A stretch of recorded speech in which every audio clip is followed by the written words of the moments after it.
اون برادرم است. تو مخالف باش، برداشتت قابل احترام است برای من. استنباط تو عالم دین یا پیروی همون بزرگوارهایی که آیات را احادیث را دلیل میگیرن، علمی گپ میزنن، آفرینشان، نوش جانشان. جهالت نمیکنن و نکنن، جهالت نمیکنیم و نکنیم. علمی گپ بزن ببینیم استدلال کی زور است، ببینیم دانش کی زور است، ببینیم کی تر مردم طرفدار معنویت بیشتر میسازه. اما نباید جنگ کرد، چون رسول الله علیه السلام رهبر اخلاق است. من هم میگم رهبرم است، او هم میگه رهبرم است، تو هم میگی رهبرم است. خو رهبر به کل میگه جنگ نکن. اگر ما جنگ کنیم چی فرق از حزبا کردیم؟ حزبهایی که با هم جنگ کردن و انسانها را کشتن، از بین بردن، مگر ما میخوایم همون قسم شاییم؟ استغفر الله بگویم. دل هر کس بر جایی که میره، بر جایی که مینشینه، از هر کسی که پیروی میکنه او معلم است. تو هم عالم داری و ما الحمدلله رب العالمین عالم هستم. خیلی از دلایل به نزد ما است، اما که گفته نمیشه. یک دو سه تاش اشاره میکنم. دش نبود. دامی فرمول رسیدی یا تکرار کنم؟ بلند بگو. رسیدی نی؟ اینمی گپ متوجه باش. و بحث دوم ایست که سابق ملا نبود، سابق علما نبود. امی گپ درست است؟ بلند بگو. اگر این علما هرچی سابق شون از قرآن از مجتهدین که خود سابق نمیشه. از کی سابق نمیشه؟ از قرآن و مجتهد که خود سابق نمیشنی؟ بلند بگو. نمیشنی. این گپ پیشت باش. خب دقیق متوجه باش که آنچه دینی خدا مسئولیت داده به ما و شما. دستاربندی های چند ساله که ما کردیم 4 دوره، در کل زندگیم در چنده و جمع کردن در دستاربندی مخالف هستم. نه در جمعه، نه در دکان، نه در شهر، نه در بازار. وقتی که ما دستاربندی را گرفتیم همیشه عادت ما همیست یکی دو سه نفر در جریان مونده، مسه بالا نیست. اگر داوطلبانه پیش میبری خوب، نمیبری ما بینان و بی پلو میکنیم. دمی چند موردی که ما دستاربندی کردیم همی آخریش براتان میگم. کسی که زمین مدرسه را داده نمیفهم 40 بوجی 50 بوجی هرچی که شد برنجش گفت ما افتخارانه میتم. یک سال دیگر برنج خود داده بود. علمای هرات $700 کرای تیاریش هم داد. گفت اینا از دور آمده، اینا از دور آمده، پیسه از اینا را باید مبتم به افتخار علمشان، به افتخار تخصصشان. همین نفری که ما قصه میکنم براتان. و گوشت 2 نفر گرفته، 1 نفر 2 تا گوی زنده را مجاورده بود دیدن کلگی، باقیش 1 نفر دیگه ای میشه 3 نفر، باقی کلش از 4 نفر بالا نمیشه. افتخاری است. چون مشوره کردیم، ای تو مشوره کردیم که نان و او داشته باشه نداشته باشه. کسایی گفت که ما در خب سوال میکنم ولی ما از اونا این سوال میکنم، آیا دستاربندی ثواب دارد؟ بله. همه گیتون بله بگوین ثواب داره دیگر است. ما دیروز دستاربندی داشتیم خود ما هم و او برادر راهی که منکر میلاد شریف تجلیلش هستن دستاربندی میکنن نمیکنن. آیا ثواب داره؟ بله. آیا این ثواب را رسول الله میدونست صلی الله علیه و سلم؟ آیا این اعلان کرد یا کتمان کرد؟ اگه بوی پت کرد خود کافر میشی. اگه بوی که اعلان کرد، در کجا اعلان کرد؟ بیار دلیل که رسول الله علیه السلام گفته باشه که دیگای پلو بار کنین، دستارای زیاد 30-40 نفر بسته کنین، خوب تقریر کنین تا بیگار مردم دیوانه کنین. باز کدام حدیثی اگر آمده باشه به همین شکل امروزی، بله یک حدیث است که یک صحابه را پیغمبر گرامی دستار بسته کرد، نگوین که خبر نداریم ما الحمدلله بگویم. یکی را خود بی پلو بسته کرد دیگه یک جای به این شکل های هست.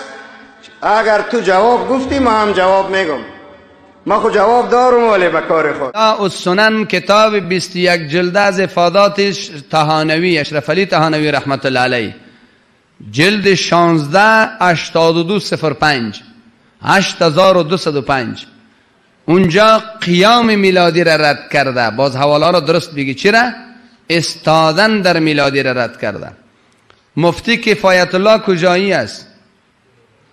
بگونه دیوبندی است. جلد اول 234 صفحه جلد اول 234 جلسات مروج میلادی را بدعت خلاف سنت خوانده است. امداد الفتاوا اشرف علی طحانوی رحمت الله علیه. امداد الفتاوا اشرف علی طحانوی. اشرف علی طحانوی محدث است نیست، مفسر است نیست، مرشد بیعت است نیست، بگونی حنفی است نیست، مفتی است نیست. پس با تمام صفاتش در جلد 5 امداد الفتاوا صفحه 230 به 7 دلیل رد کرده. به چند دلیل؟ برو اونجا باز خودت سعی کن. به 7 دلیل رد کرده. بینی روی 7 دلیل مراسم نادرست است. اگر معیار کراچی شود، یعنی کراچی والا معارف السنن، عفو میخوام، معارف القرآن در زیل می آیت، معارف القرآن در زیل می آیت. یک وقت دوستایی را به کسی گفته و گفت دست خورده، باز اردویش پیدا کرد، در اردویش هم نوشته است که ای بات اسلام می کچھ نہیں ہے. با می تعبیر دیگه یک چیز خواست، این در اسلام نیست. خیلی کجایش دست خورده دیگه میرسی بایی.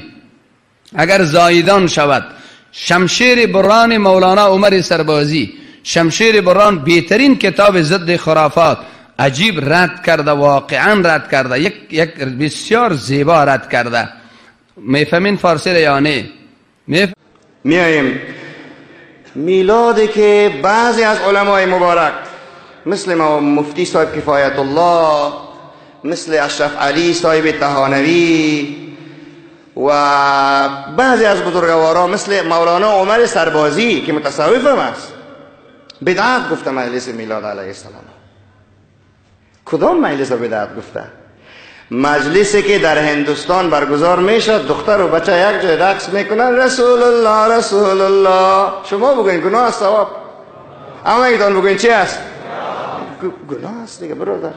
اونو رو بدعت گفته. او مبارک از هند است، افغانستان نامده، او از این گپ میزنه و از پاکستان گپ میزنه. ما روز یک بزرگوار دیدم، یک موتر گلپوش جور کرده بود، در سرش عکس گنبد رسول علیه السلام مانده بود. گفتم ماجری رو پاک کن اصلا فیسبوک. گفتم تو خود بریالوی ساختی؟ اونا تو جور میکنن.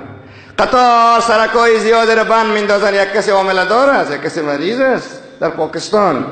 اونو بدعت علمای محترم مذهبی و بزرگوار ما که بدعت گفته او را بزرگوار. حالا مجلسی که این مجلس فعلی ما علمای که پیامبر منع میکند او را نگیرین. پیامبر به ما این مراسم داده؟ منع کرده؟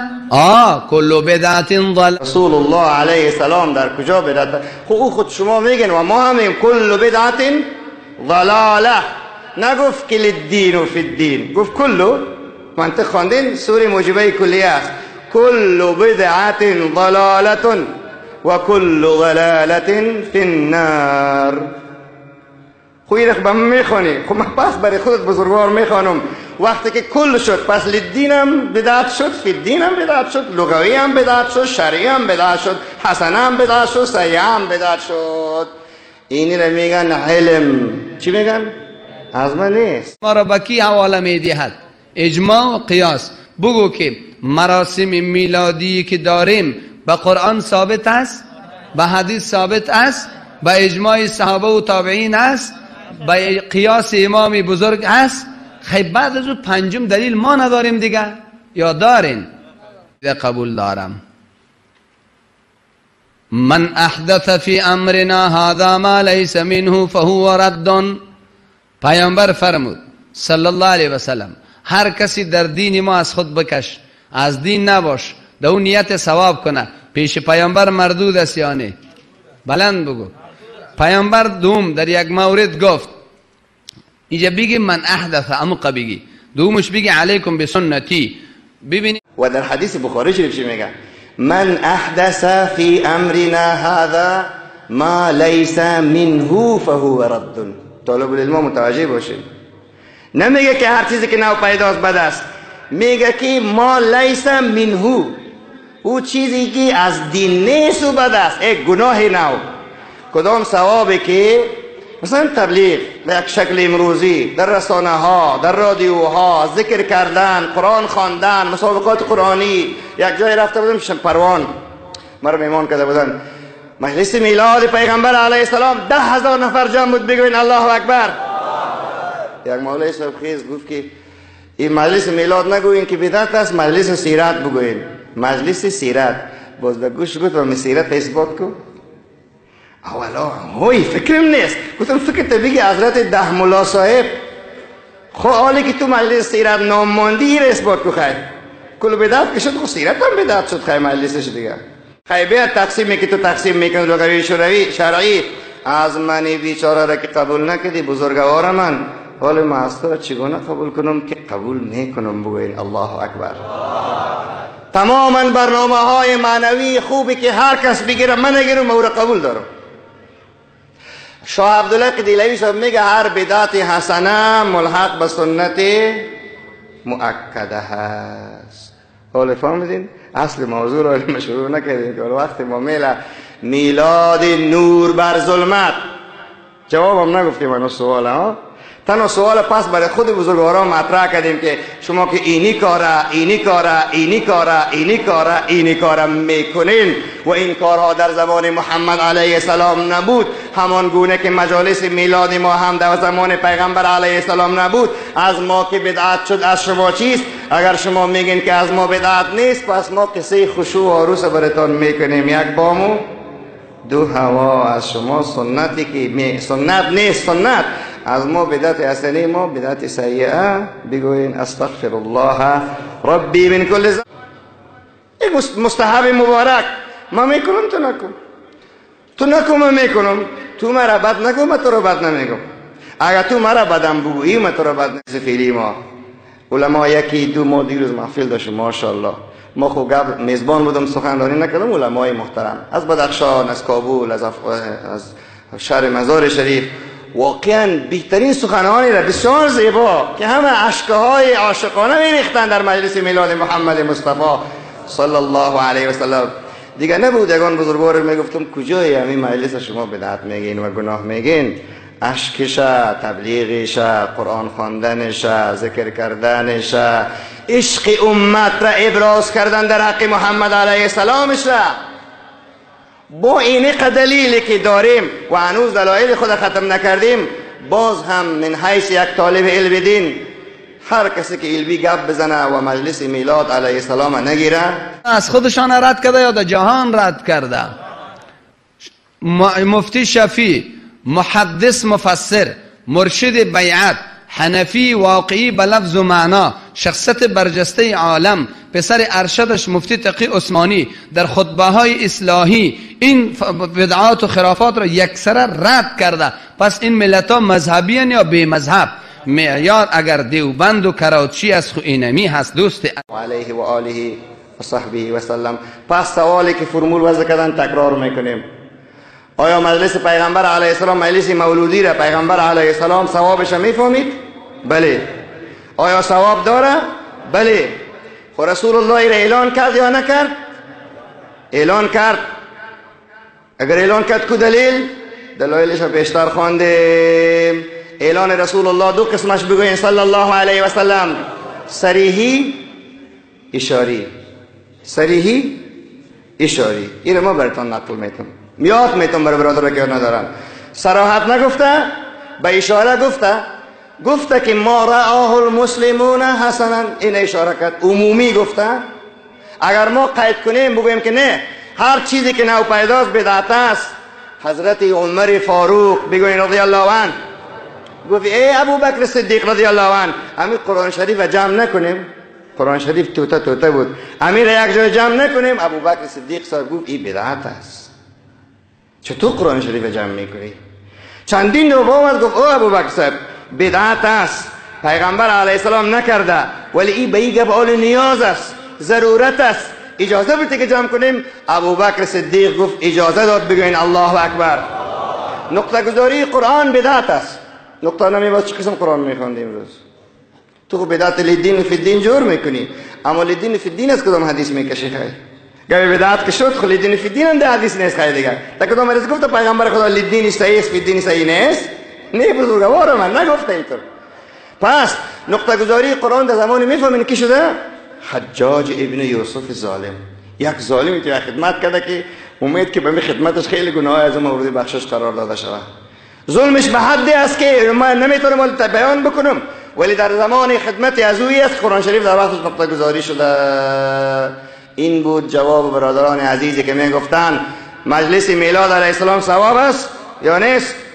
ثواب است. اگر ثواب است پیغمبر علیه السلام میفهمید ثواب بودنش، میفهمید، اعلان کرده.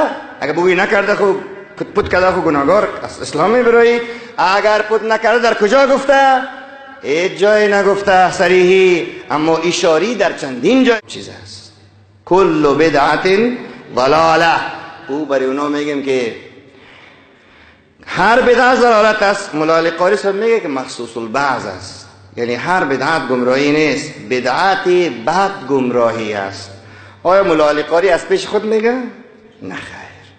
حضرت رسول الله بلند بگوین صلی الله علیه وسلم در ترمذی شریف در جلد اول سفر به خاطر نمیخوانم که ترمذی ها فرق میکنه، باز او اینجا خو نیست، هر کس به برش خط به خط نشان میتون. بگوین الله اکبر.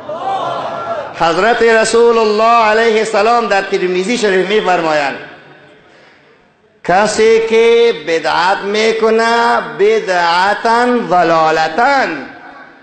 ضلالتن کی میگه؟ پیغمبر علیه السلام. کسی که بدعت گمراهی را میکنه او گمراه است. بگوین الله اکبر. و حدیث دیگری است در مسند احمد حنبل که حضرت رسول الله علیه السلام میگه، بگوین صلی الله علیه وسلم ما رآه المسلمون حسنا فهو عند الله حسن. هر چیزی را که جمعی از علما، عوام نه مسلمانا، جمعی از علما به هزاران عالم کتاب داره در اثبات میلاد، تجلیل مجلس میلاد محمد علیه السلام، هزاران عالم تنها کتاب داره. پس پیغمبر گرامی علیه السلام یک بار درود شریف برش بخوانیم، میگه که هر چیزی را که جمعی از علما خوب بدانن او خوب است. و در حدیث بخاری شریف چی میگه؟ من احدث فی امرنا هذا ما لیس منه فهو رد. طالب العلم متوجه باشید، نمیگه که هر چیزی که نو پیداست بد است، میگه که ما لیس منه، او چیزی که از دین نیست و بد است، یک گناه نو.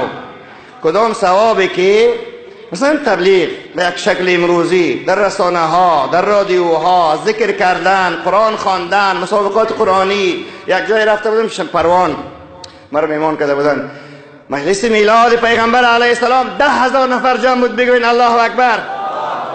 یک مولای صاحب خیز گفت که این مجلس میلاد نگوین که بدعت است، مجلس سیرت بگوین. مجلس سیرت. باز به گوش گفت و سیرت اثبات کو. اولا هوی فکرم نیست. گفتم فکر بگی حضرت ده ملا صاحب خو حالی که تو مجلس سیرت نام ماندی را اثبات کو. خیر کل بدعت که شد خو سیرت هم بدعت شد. خیر مجلسش دیگه نفهم که برادران عزیز ما، خواهران محترم ما، در وقت اوج فتنه و فساد چی میخواین بگوین؟ در وقتی که نیاز است، فرض است که باید امت متفق باشه، نباید که این چنین سخنان دیت پراگنده در بین مردم ما رواج بسازیم. هر چیزی خوب را بدعت بگوییم. الله برای شما و برای من توفیق بدهد. با آواز بلند آمین بگوییم. و دیگه حدیث صحیح مسلم شریف است. صحیح مسلم پیغمبر علیه السلام خودش میگه که من سن سنتا حسنتا، کسی که طریقه میگذاره یک طریقه نو را، فله اجرها و اجر من عمل بها، برای از او ثواب امین است و ثواب کارا میمیره. پسان میمیره و دیگران میرن. اما ملک مبارکی که در عراق مولودی را خیرات ها کرد، بعضی او را نام مبارکش گرفته تا سر منبر دشنام میتن. بوین استغفر الله. اما امام ذهبی در سیره اعلام نبلا، امام ذهبی کسی که سلفی و صوفی به او احترام داره. بوین الله اکبر. او چی میگه؟ ملک مظفر کان عالما عادلا صالحا. اما کسی که اول به شکل امروزی مجلس میلاد گرفته